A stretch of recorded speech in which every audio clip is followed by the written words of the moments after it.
Good evening, ladies and gentlemen, and welcome to the Risen Pre-Made Unstoppable. We're going to be wrapping up the first half today with the match that we missed in week 5, Omega Gaming Lunar versus PCM Cloud Team. My name is Diatrapa, and I'm joined by the one, the only Rudude, and I'm excited to see what OGL have up their sleeves today to wrap up the first half.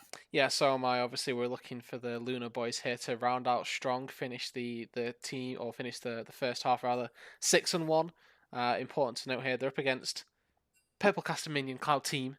In this situation, being so appropriately named as Gust here for Cloud, presumably. They are going to both be teams sat at 5-1 at the moment. So, this is a fight for second place. There's a team who's, I believe, 6-1 as well above them. So there's everything to fight for in this final game in terms of, we'll say seeding as we go into the next stage of Risen, but more for the pride of the fact that they can say that they won out and that they're higher in the table. Yeah, and of course, doing better in the first half means that you can at least have more time to experiment in the second half. Maybe, like you said, potentially set yourself up for being in contention when you start talking about that seeding later. But we've already gotten into the pro draft, as all of you can see, and we've got a lot of support bands from Omega Gaming Lunar. They've picked themselves up the Karma first pick as well, and so I think we're looking to take away some of these mages, make some nice plays in the bot side. Yeah, and I think this is definitely going to be a flex from Luna because, we look at Rabel's typical support picks that we've seen from him. It consists heavily of, Bard, Pantheon, lots of different things, and Karma doesn't necessarily fit into the wheelhouse. And while I think that most supports can fairly capably play Karma, I don't think the Rabel necessarily wants to, and I think we've even seen it be flexed around a little bit in the Luna squad. Yeah, and certainly is a very flexible champion. Can go that top, mid, support. I've seen Karma jungle, but I'm not a huge fan. I do really like the Senna lock-in, however, because the flexibility that provides is also something that really I can't underrate. No, exactly. Senna is just one of those top tier AD carries right now. We've got Senna, Ashe, Caitlyn, pretty much the holy trinity now of AD carries, and I feel like Ashe is likely to be picked up for rapid fire here for Omega Gaming Luna. I know that playing versus a Hecarim is going to be a little bit difficult trying to position on the Ashe. You want to be, excuse me, hopefully an AD with some mobility to deal with the Hecarim, but when you've got a Karma by your side, I expect it to be fine. And as luck would have it, it is Ashe locked in for Luna here. It's staple AD carry at the minute, and makes my life a lot easier because it makes me look a five head. But anybody that knows League at the minute knows that you play Caitlyn, you play Senna, and you play Ashe, and if one of them gets banned, you play the other two. Yeah, and because we have something like the Ash picked up, I'm excited for Rapid Fire to potentially pop off as well. Has been the pride of Omega Gaming Lunar. In some cases, we did see quite a lot of playthrough mid last week, but I think that we can certainly look to with that Shen pickup as well. Maybe counter this Hecarim in a substantial way if he does try and dive in. Yeah, exactly. The Shen obviously going to provide a lot of utility to Luna, and already we see a lot of shields coming through for Omega Gaming. They've got Karma shields that can effectively hit the entire team if they're placed well enough. Stand United provides a huge shield to one particular member on the team, hopefully going to be rapid fire. And here with the lock-in of Nami, this is where I think that Luna are going to excel because Nami is a pretty weak support if you can punish the immobility. And whilst Karma isn't so great at doing that, I feel like something else in Rabel's pool would be better at doing that. So I think this is where Luna might look to flex this Karma around with the lock in of that Nami. Yeah, we could see the power of that as it is making it more difficult for Cloud Team to know where they have to ban. We see them already throwing some bans at the mid lane, and I want to mention very briefly with the amount of shielding that we see coming out of Omega Gaming Lunar, I do feel like at that point it's very much countered by the amount of healing that we have on Cloud Team. Both of those are going to have a lot of sources of almost fake HP as we move in. Yeah, so sort of sustained wars of attrition going to be going down in these team fights as well. If let's say that Gust here are going to be limping away from a team fight, they're going to have Nami to heal them up. They're going to have Senna as well, and Hecarim has a W to keep himself topped off. So there's plenty of ways for PCM to keep themselves nicely healed up as we make it to later stages of the game. Maybe a scrappy team fight goes awry, but they do have the heals to keep themselves safe. Yeah, and that's going to be super important. Of course, we could have Athene's on the Karma as well, and I feel like it's exactly what you say, where we are going to be getting sort of these longer, drawn out team fights because of the amount of sustain that is on both sides. And now that we have two bans thrown towards the mid lane from Cloud Team, we've already got one ban thrown towards the top lane on Omega Game Lunar. Don't want that Shen to be having necessarily a bad time. Now is where we could find out if that Karma was a flex all along, because blue side is going to have to show their entire hand before red. Yeah, exactly. And Gust here, they're likely going to probably take the top laner here for themselves because typically we see mid lane counter pick is where we see the counter pick be used on red side. Because it's the most volatile lane, probably the most important one as well in terms of if it succeeds, then the rest of the team can succeed, and opening up that avenue of a win condition just through mid lane dominance, and especially when we've seen Gosha be so pivotal for Omega Gaming Luna, saving counter pick against him is something that we can definitely look to here. And the orange is a safe staple blind pick. And it's not even Yeah, and blind, he's is gonna. it? They're picking into Shen. Yeah, we could theoretically flex Shen to support, flex the Karma to the mid lane, but you're right. I It's think very much a face up pick. They know what they're getting, and I feel like with the Ornn, you're gonna have a really comfortable matchup. We're gonna see a lot of just tank dueling in the top lane, but it does mean that both of these top lane picks are gonna be heavily impactful when it comes to those mid game fights. And Graves is gonna be an explosive force in that mid game. forgive me if I'm wrong, but I think Rabble played Shen last week. Did he not? I'm recalling a Rabble Shen game, and I think with the the the potential of Nami being in there as a support that he could play Shen into Nami and maybe try and look for some engages. I think there's a world where that happens and they flex Karma Shen around. I don't know. I want to throw it out there that I'd like to see Akali go mid lane, but Karma and Shen can be flexed between top and support fairly evenly here. Yeah, I don't think that that's even what is it called? I don't think that's too far of a stretch at all, because with that Nami, exactly like you mentioned, having the ability to engage onto her is going to be really important, especially when you're looking to exploit those weaknesses. And Nidalee picked up as what I ex- I as what I is there is please chat. LeBlanc. Thank you, LeBlanc chat. That I I was like, there's no way it's Nidalee. There's no way it's Nidalee mid, right? Yeah, and I'm happy to see that we do have that LeBlanc picked up and is going to be into the Akali, which I think is going to be pretty explosive, eh? I'd like to think so. I think early on that the Akali should be at a very strong disadvantage versus the LeBlanc, just because it's so LeBlanc does incredibly well in lane in general. Akali typically wants to wait until she reaches 6 and gets Gunblade even after that. And LeBlanc doesn't really particularly fall off at any point. It just becomes a little bit harder to navigate your team fights. I think that these are things that we can look toward as a pressure point for Purple Caster Minion here. Yeah, and they've drafted themselves what is a pretty nice team composition, all things considered. When we see an Ornn in the top lane, lots of sustain coming from the bottom, and having the assassin for a few options, I feel like is actually mirrored on both compositions. With, like we mentioned, a little bit more shielding coming out from Omega Gaming Lunar. I really like both of these. I'm really excited to see how this game plays out, and I'm also excited to see where the Luna picks end up going because any other team I'd be suggesting, okay, Shen top, Karma support, sorted. But just the flexibility that Luna have exhibited so far in the season makes me think that they're gonna try and put Karma and Shen in different lanes here. And we are gonna see 20 seconds in Eternal locks in the Shen, but that doesn't mean anything really. That just means that maybe they're trying to bait it as well, that they can swap around the picks later on as well if they choose to do so. Obviously swaps are enabled, so could still be Shen support. I'm holding on to it so that I look like I know what I'm saying and I don't just look like a delusional caster that's just talking about Shen support for no reason. But either or will be fine because Shen does fine into the Ornn as well. Yeah, and he'll have a very nice time sustaining into that champion. Carmen maybe not necessarily able to push him out of lane, but it could very much, like you're talking about, be a situation like we found ourselves in yesterday, where Lilia got flexed to the top lane into Poppy, and really the ability to manipulate these matchups via those swaps last minute, even when you're not expecting it in draft, can actually blow a game wide open and could really change if we're able to play through bot lane. And I think, this will depend on what lane they're looking to focus. No, it really will. It's the junglers again in most cases have a lot of early game impact here. OGN on the grave, something that we've seen him default back to quite a lot. He is going to be more oriented around farming and getting to a point where he can just take over in team fights and just be this or tertiary, I suppose, carry in the composition here for Omega Gaming.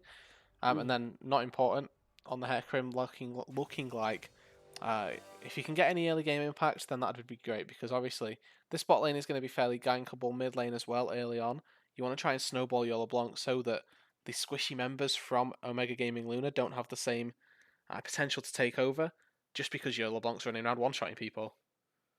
Yeah, you do have to be really scared of, honestly, both of these assassins. The Akali, the LeBlanc, can be very, very terrifying for people like Senna, Nami, and for people like Ashe, Karma, and honestly even Graves, depending on how OGN chooses to farm out his jungle, whether he tries to take maybe a few disadvantageous fights, is something where you can start to see that Graves fall behind. And I think that there is a lot of execution heavy mid game, I want to say, possibilities for Omega Gaming Lunar, and Cloud Team perhaps a little bit more secure in their scaling. Yeah, I agree with that. I think that obviously Senna outscales pretty much every AD carry for me. And I think pairs really nicely with Nami as well. Something that we didn't really touch on is how well these bot lanes synergize together. Obviously, Ashe Karma is probably one of the strongest bot lanes in terms of just lane harassment right now. But as we get later and later into the game, Senna with a Nami pairs really well with champions that don't necessarily do consistent high attack speed autos, but more, sort of Draven, more empowered, big hitting auto attacks, and Senna fits that role perfectly. If you just put the Tidecaller's Blessing, the Nami E, onto the Senna, that's not just another slow that will proc with Glacial Augment as well. It's also just a little bit of extra damage on that Senna auto attack. So I think that the scaling, for me at least, definitely in favor of Cloud Team as we go on. But we also have to remember that they're going to be dealing with Gosha on Akali, likely going to have a Shen on top of him as well. If they can't kill the Akali will quite happily kill them. Yeah, we've seen a lot of Akali recently, absolutely popping off, and Gosha and Rapid Fire, honestly, but I want to focus on Gosha here, are absolutely playing out of their minds when it does come to those late game fights. And so the positioning that Gosha can perhaps find in these is something that I'm really looking at. And I have yet to see Cloud Team play, and I'm excited to see whether people like Bungie or Foul even can position in a way to punish when that Akali goes in, because it's not uncounterplayable. Uncounter, yeah. It's definitely workable in terms of the There we go. Akali. They have enough CC on their team to make sure that Gosha has a tough time. They're going to have Senna W as soon as Senna walks in. Chain even if Bungie's playing a more disengaged style of LeBlanc, which I don't expect to see. But if Gosha goes in sort of a bit too preemptively, Bungie doesn't need to commit to anything and can just throw a chain down. Obviously, Ornn, Hecarim, everybody on this team essentially has CC. So definitely a world where Akali can find a lot of pain. Yeah, very excited to see how both these teams perform as we move on to the Rift in just a minute, and we get started with game number 1 of tonight's best of 3.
Ladies and gentlemen, welcome onto Summoner's Rift as we load in for the fabled game 1 of tonight. Once again, it is OGL versus PCM Cloud Team. My name is Diatraba. I am joined by Rudude, and we're going to have PCM Cloud Team showing up on the top side of the map with OGL approaching from the bot, both with a 5-man spread. Yeah, standard line of scrimmage here, making sure that there is no funny business going on. Gosha and OGN slightly stacking here on the top side, but I don't expect anything particularly to come out of it here. Looks like, that sometimes you'll see junglers fight for an early ward in that pixel brush, maybe even get a little bit aggressive into a red buff ward, maybe a blue buff on the opposing side. But, defensive ward going down already from Not Important, and he's going to recall, maybe even try and pick up his sweeping lens, but with that quick draw in, he's going to get himself to safety and interrupts the recall importantly, and the sweeping lens won't be available for him now if he tried to recall.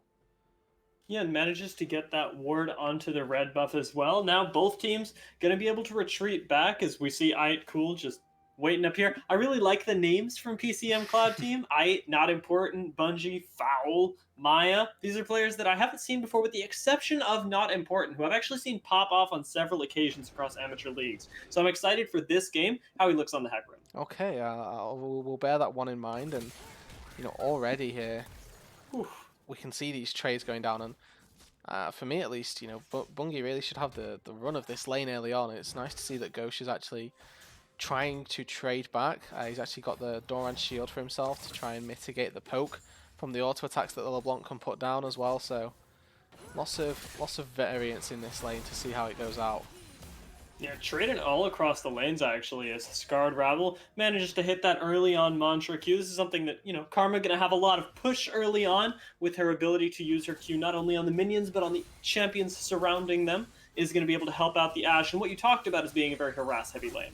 Exactly, the volley, the Q spam as well. It's really difficult for any sort of bot lane to combat this unless you go for an all-in style, Blitzcrank, Thresh Leona, something like that, which can shut down the Karma early on and make her regret stepping forward to throw those Qs. Nami, unfortunately, doesn't fit into that category, fits into a more of a Soraka role in this lane, where she's just trying to sustain up and keep themselves and Foul in a good position. Yeah, and the ability for this bot lane to sustain is really something we're going to have to keep an eye on, as it looks like Bungie's actually got a nice minion wave stacked up, and that's going to earn him some nice priority there against the Akali who's been fighting. A little bit of trading the bot side as well. Bubble will whiff, and we're just waiting for these lanes to start exploding, honestly, because I'm looking at this mid lane, I'm looking at both these laners fighting for priority. Yeah, so am I, and I think that, early on, we talked about it, that Bungie should have the presence, and this isn't translating into priority in the jungle, because we've got, at the minute, OGN taking a top crab, Rapidfire taking a disadvantageous trade down here, though.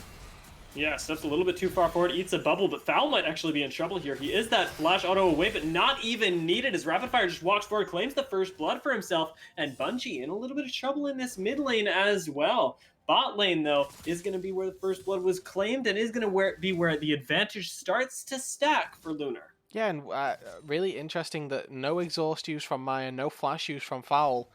These two summoner spells could have prevented that. Unfortunately, neither of them being used. So first blood goes to Rapidfire. Senna's base means that she isn't able to pick up a tier or a pickaxe in a fight mid lane.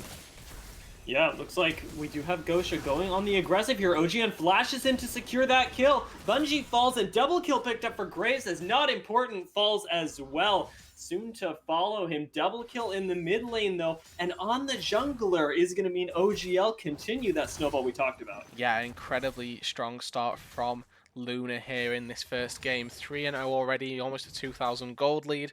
2 kills picked up for OGN on the Graves.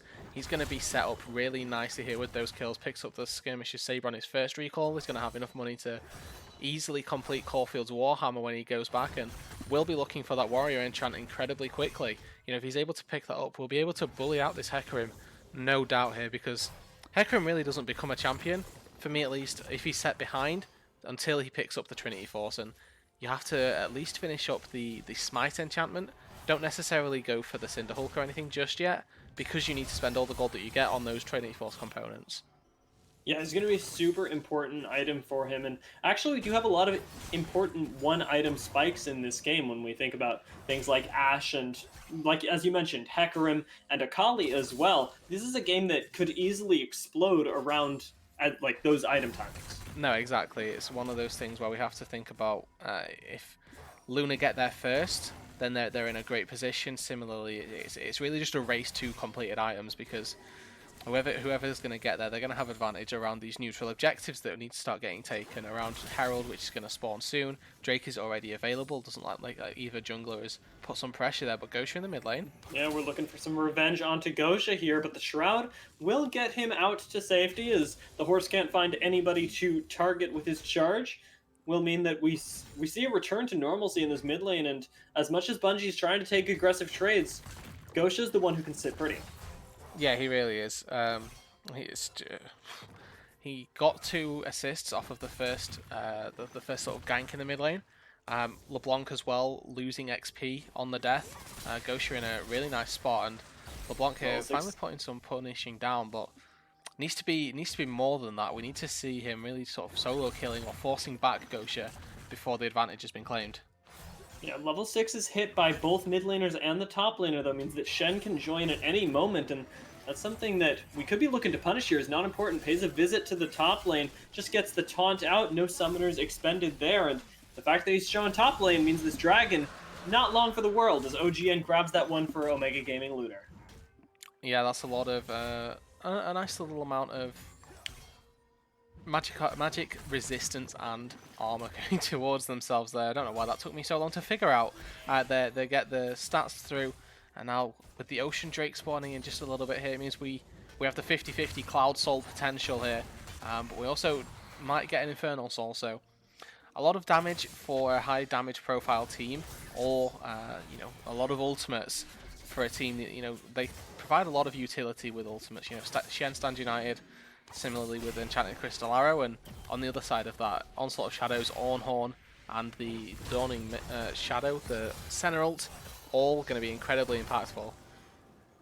Yeah, having that Cloud Soul realistically is going to be extremely impactful for them. And again, realistically, it is us casting Rudude, and I fully expect that to be a cloud that is hitting the Rift, as we are very used to, one might say, experts at casting that particular Drake. Yeah, I mean, hey, you tell me where those cloud tiles are, and I already know. Like, I can tell you within an inch rather, the specific coordinates, latitude, longitude, anything you want about the cloud tiles and the buffs that said Cloud Soul gives. We're well versed already at this point. No, we really have been dealing with quite a lot of that, but of course I'm excited to see what it ends up being, because as you mentioned, this game not necessarily going to be as much of a sleeper soul as we normally see, because of the impact that it has on those key ultimates. As we see, Etherno has been forced to teleport, and Cool hasn't actually been forced to use his yet in this top side. No, and Etherno's down a little bit of CS here. He's going to accumulate a little bit back with this wave that he's catching, but Cool is, you know, definitely winning out on this top side. Has picked up the Bramble Vest as well to give a little bit of reflex damage should the Shen start trying to auto trade with him. With the Bramble being completed now, the Balmy Cinder as well, picking up a lot of armor and a lot of magic, or rather physical damage resistance. And you talk about TPs, and there goes the Ornn teleport back to the top side, which now opens up Lunar to make a play elsewhere on the map, because they can create a numbers disadvantage with Shen ultimate, and Ornn just won't be able to respond. Yeah, importantly, Shen having access to that global pressure is really what you draft here, but we might see not important caught out in the jungle here. Flash forward from OGN might manage to secure him as he burns down to the challenging smite there. OGN finds himself the perfect amount of damage to grab a kill. And that's that warrior enchant complete being so impactful there. If he's got just a Caulfield or anything less than a warrior, the Hecarim survives there, but importantly, he's got the damage that he needs. Those 2 kills early on, paying dividends in returning another kill for himself in the top side. Really nice invade, really good roam around, gets himself a couple kills, and he's going to translate that, it looks like, into a Rift Herald for himself as well. Yeah, Rift Herald could be really impactful in honestly any of these lanes, being able to enable Shen to perhaps push further and draw more pressure. But now, Foul dealing Oh, with the fact that he really can't put out that oh, much pressure in that bot lane is, Enchanted Crystallero strikes in the mid lane, but Gosha missing the 5-point strike, might be able to follow up with the perfect execution, but he smoke hasn't screen. quite gotten Bungie low Cute. enough. I think Graves should just be able to walk into this tower, but it will be Scarred Rabble who grabs it with the Mantra Q, and OGN eats one too many tower shots, burns the Spirit's Refuge off of the Shen, and no harm, no foul does get executed, but a little bit awkward. I mean, yeah, the fact that the Wasteland United could bite them in a little bit of time here, and rapid fire, damn, it's putting down the hurt onto Foul with no Enchanted Crystal Arrow, and obviously the cleanse still available for Foul. There's no hard committal there. But look at this CS lead that we see down on the bot side right here. 30 CS. Yes, there's a big wave about to be picked up by the Senna, but that still only takes you to 20, 25 CS. Also was down a little bit of experience, and this Senna with only a tier isn't able to go toe to toe with the Ashe at all yet. With the almost completed Blade of the Ruin King, we'll have to see whether or not this is going to be a pickaxe or if it's going to be a Mana Moon. It could really sort of decide the duration on how the rest of this bot lane is going to play out on the next recall. The Mana Moon being picked up means that Foul is actually in a fairly decent position and isn't going to be harmed too much for the early game pressure that was asserted by Rapid Fire and Rabble down there. But obviously, going to feel pretty nice that he's picked up a completed item there. Yeah, and fortunately enough for him too, is we weren't really sure whether he would end up having the gold for that, but Etherno, look at him, he's just walking into the top side of the jungle here. He's already pushed in his wave, and pushes not important out of his own top side, which I think speaks to the fact that he doesn't really know where OGN is, and he's all the way over here taking a Drake. Yeah, and this is just, OGL here, Omega Gaming Lunar, just really being on top of it. Getting the neutral objectives as they're spawning, they're using this early Graves power that they've acquired for themselves to translate that into neutral objectives. And we were wrong, in fact. We are going to see an Infernal Soul, so more damage, no Cloud Souls today. Maybe the curse has been broken. Flash is picked up from just a, what's it called? Arrow to the mid lane from Bungie. I'm trying to say blind, but it wasn't really blind. Sort of a fishing arrow, a zoning arrow there. Ends up getting the flash out, but now OGN in the mid lane actually almost picks up Bungie with the collateral damage, and really nice use of these ultimates from Rapid Fire already. Ooh! There we go. Akali not able to quite land the perfect execution onto Bungie. OGN looking for that kill. Doesn't have the collateral damage anymore, though, and he'll get shut down. An overextension in the mid lane costs OGN 2. Yeah, and for all the oohing and ahhing that we do there, they don't get the kills. It's not important that comes up with the save essentially onto Bungie there. LeBlanc limps away with slither of HP, not important, dealing the damage, and the turret being the real MVP right there. Lunar just overstepping their bounds just a little bit. The flash from Gosha wasn't enough to secure the kill on the LeBlanc. OGN dove on in, trying to sort of remedy the situation, but ultimately falls himself and doesn't even get the kill on the LeBlanc either.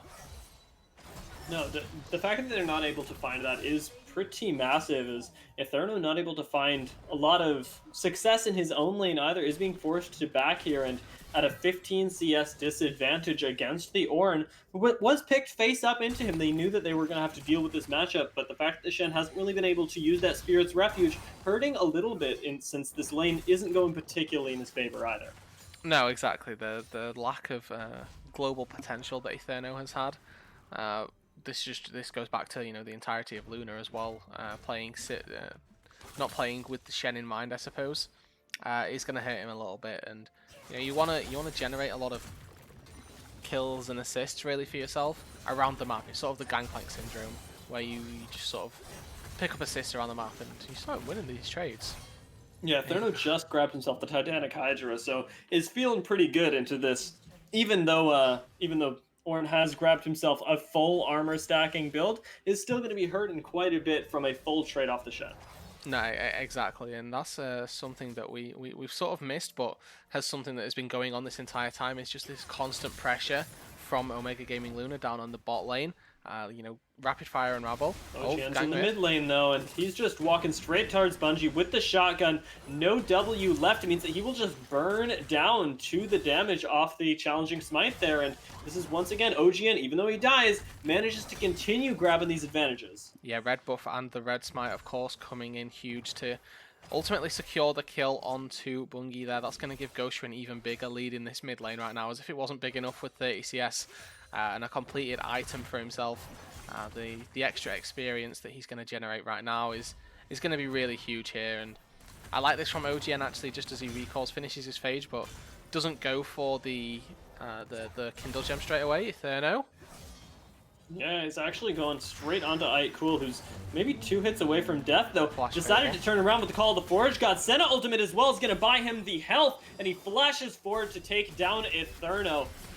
Very nicely done there, as in the mid lane we might see more fighting. The charge will find the Karma, but doesn't quite push her back. Bungie jumping forward, looking for the support here as Rapid Fire exhausted. Could be the next to fall. Not important. Looks like he's going to be able to get away, but look who's shown up. It's OGN, and he is here to take their life as Kawaii Maya may just go down as well. A Burst Velocity doing a lot of work there for Rapid Fire as he walks that one down. And this time it's PCM Cloud Team that actually overextend and cost themselves 2 in the mid lane. Yeah, so as well as the kill up on the top side of the map is 2 for 2 overall, but this gives the priority over to once again to Lunar around this dragon. 35 seconds left on it. Rapid Fire going to take a quick reset, quick recall. Hopefully picks up a Zeal here, and then he's able to help the map out again.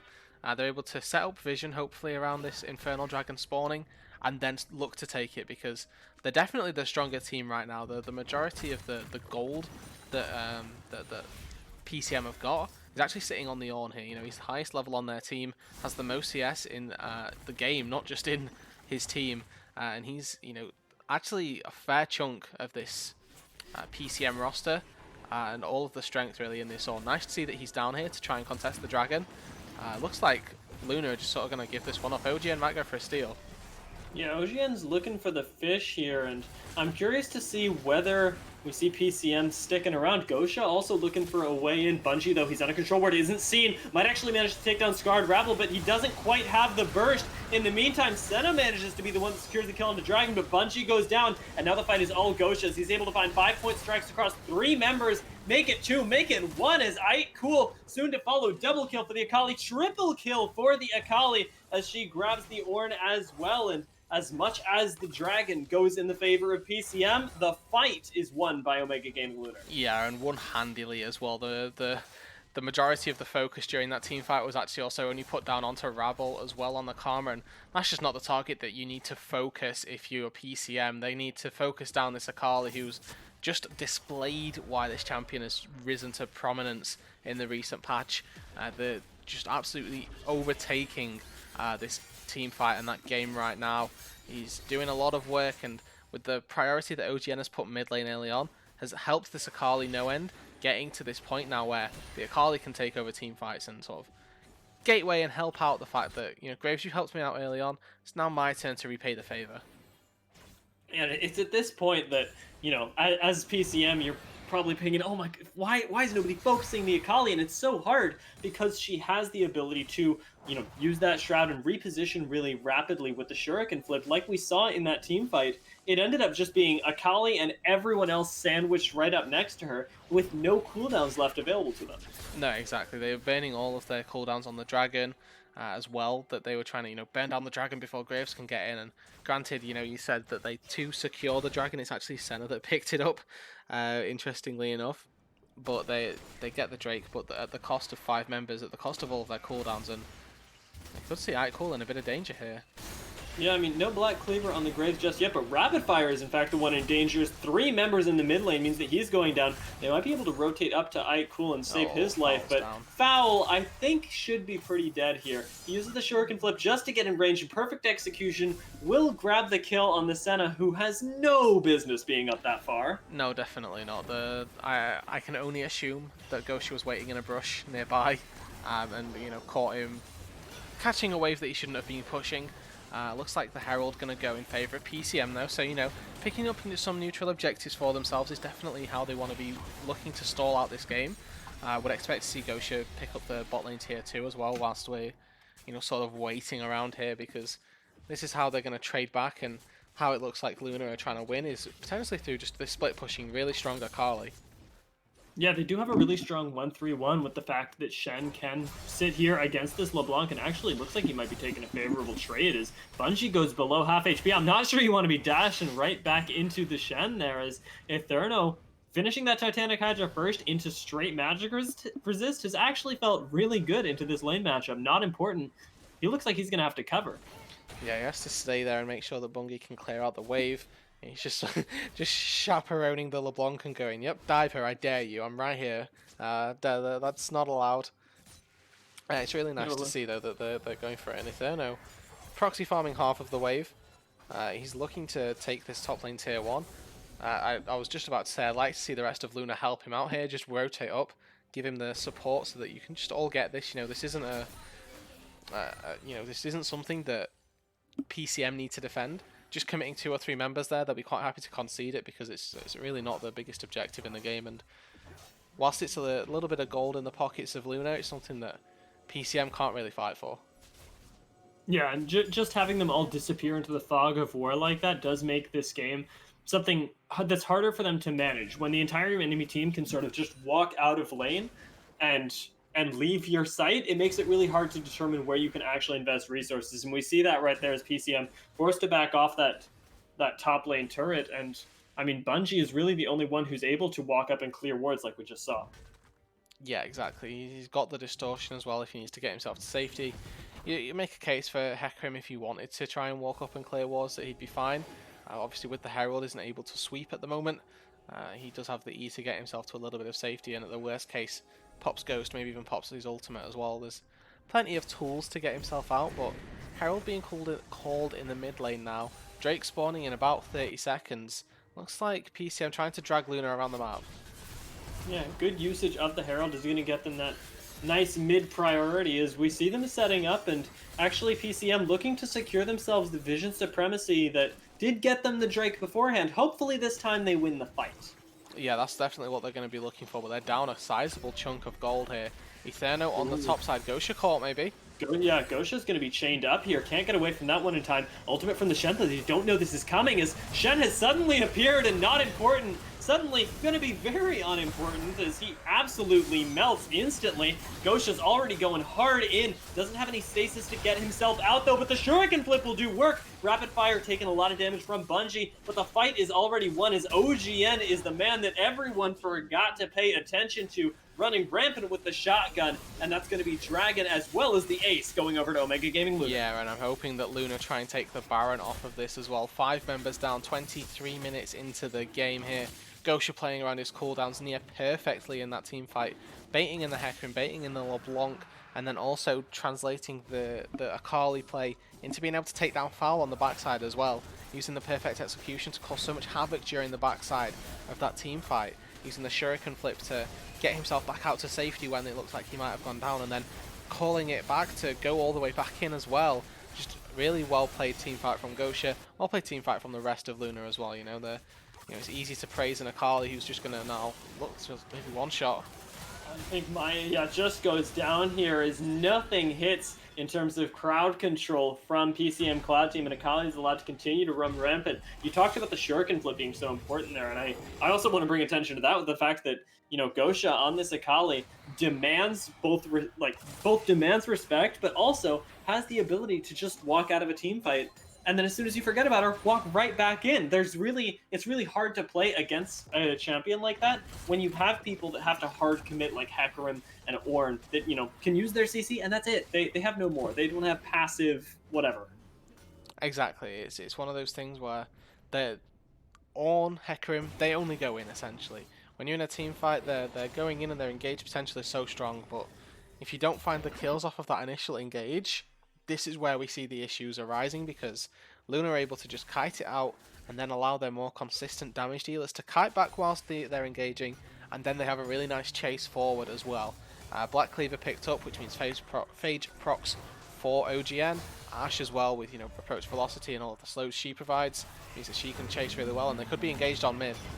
Yeah, engage onto rapid fire here. Orenhorn gonna lock him up for a long time, and the fact that nobody else is really around, OGN being forced to retreat under tower now, as both the side laners were in the top and bottom lanes respectively, means rapid fire just gets picked off, and it's just gonna be a pick for right now, but it is nonetheless a victory for PCM. Yeah, it's a pretty huge pick as well. You know, when you've got Baron and you're not trading turrets for that kill, that's a pretty big pickup for PCM. It means that they're going to delay pretty much the rest of this Baron out. Because, you know, 17 seconds left on the Ashe. They've probably got 50 seconds left on the Baron once she respawns. You know, that's not a big window there for Lunar. They're going to have to make something happen pretty much immediately off of it. I mean, not important. Takes the red and then just runs away. Hits the Swift yoink and then the Swift disappear as well. Yeah, thank God for Nimbus Cloak being able to buy him some space there, but it does mean that Cool is left without support from that topside jungle, and this turret should just be going down to OGL here. They found themselves 2 turrets, one in the mid lane and one in the top lane, and finally managed to eradicate all but the inhibitor turrets with this Baron power play. Yeah, and that was all whilst Rapid Fire was dead, so you know there was a numbers advantage on the map for Purple Caster Minion here. They just decided not to enact on it.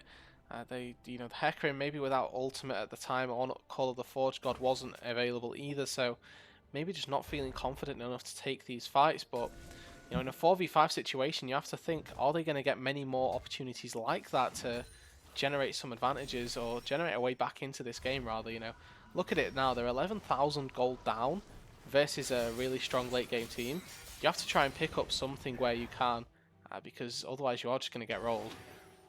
Yeah, and that absolutely huge gold disparity is something that we pointed to again yesterday, just as being, you know, once you hit that 10,000 gold, it is really up to the other team to lose the game. Because we have just hit that 50k mark to 38, it's not too late in the game to the point where gold doesn't matter, and it looks like they're looking to make that gold matter just a little bit more, as the Nami will absolutely be melted off of the map. There's still several men standing in between Cool and any safety, and that safety going to be absolutely taken away from him, as so will the mid inhibitor turret, and soon to be the inhibitor, as there are 5 members here. It is a 3v5, and as you mentioned, an 11,000 gold disparity means that we shouldn't really be getting any trade back. Bungie not even able to find Scarred Gravel as he jumps forward, and that is going to be Rapid Fire claiming that kill for himself, as even more advantages starting to stack up in terms of map pressure, and not important, just completely unimportant. Scarred Gravel doesn't even go down. He went from 100 HP to a temporary 1500 HP. With Shenalty, Mantra W, heal, shield on top of that. There was a lot of shielding and healing that came through to support out the support there. You know, this is 2 inhibitors down and they could just look for the game.